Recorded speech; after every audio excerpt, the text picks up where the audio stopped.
I still remember the first night he held me in his hands and the way we kissed, like our lives depended on it. There was so much passion, so much attraction. When you're in love, nothing else matters. It's as if the world around you is frozen and it's just the two of you alone.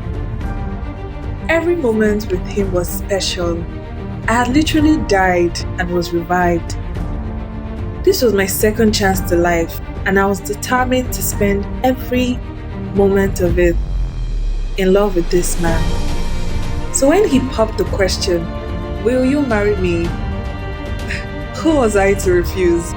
I was the luckiest woman alive, or so I felt.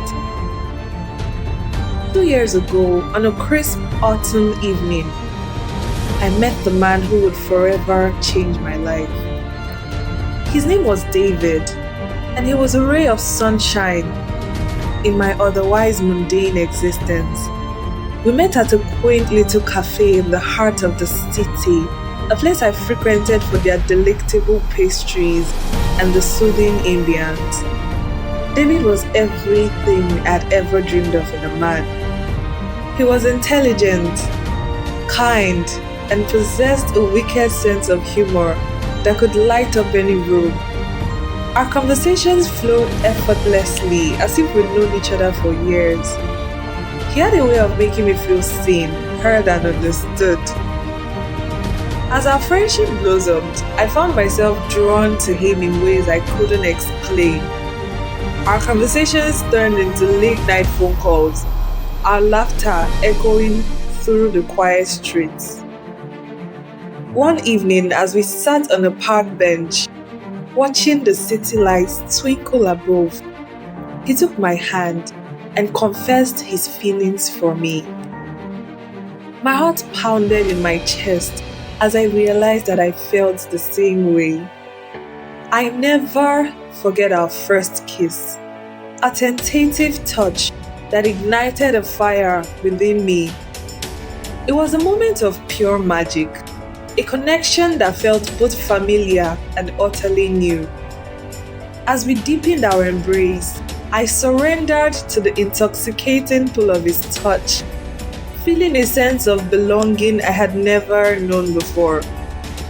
Then he whispered softly into my ears, "I love you." I held him as tight as I could and kissed his lips hungrily. Then he laid me down and began to cover my entire body with his kisses. I shivered each time his lips touched my skin. After what seemed like an eternity of kissing and romance, we made love, and it was the best feeling I had ever felt. Our love affair was a whirlwind. We spent countless hours together, exploring the city, sharing secrets, and simply enjoying each other's company. Our physical intimacy was a passionate dance, a symphony of senses that left me breathless. Now, here I was, a week away from marrying the man of my dreams. Our wedding was meticulously planned, every detail carefully considered. We had chosen a picturesque venue, designed our dream dress, and even selected the perfect honeymoon destination.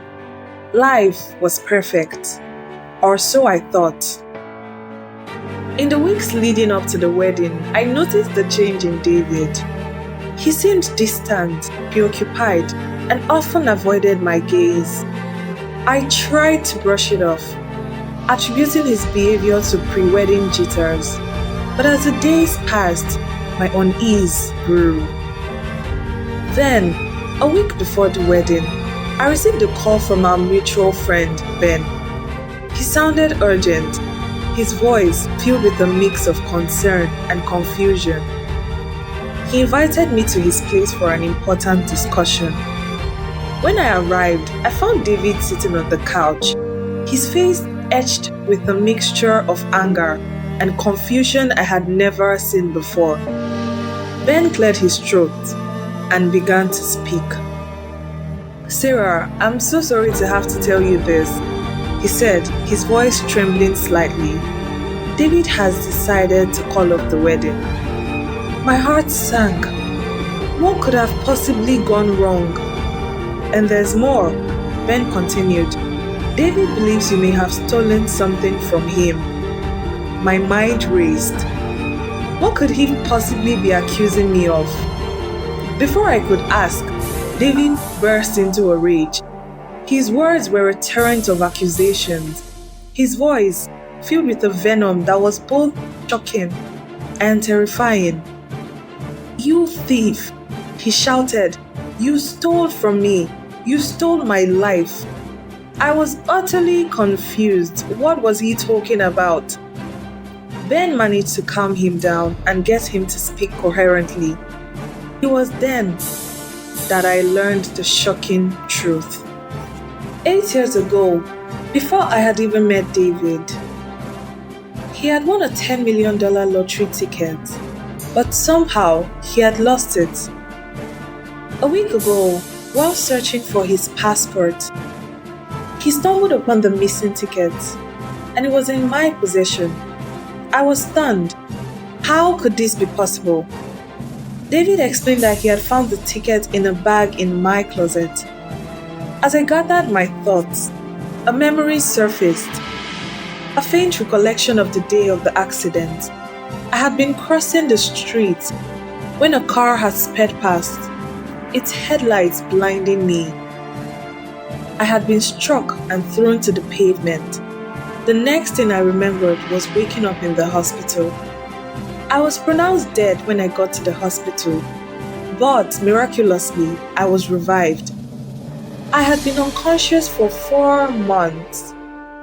A chill ran down my spine as I realized the truth. The bag I had found, the bag containing the lottery ticket, had belonged to the hit-and-run driver, and that driver had been David.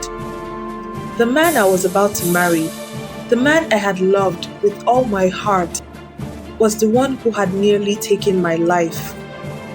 Anger surged through me, a wave of fury that threatened to consume me.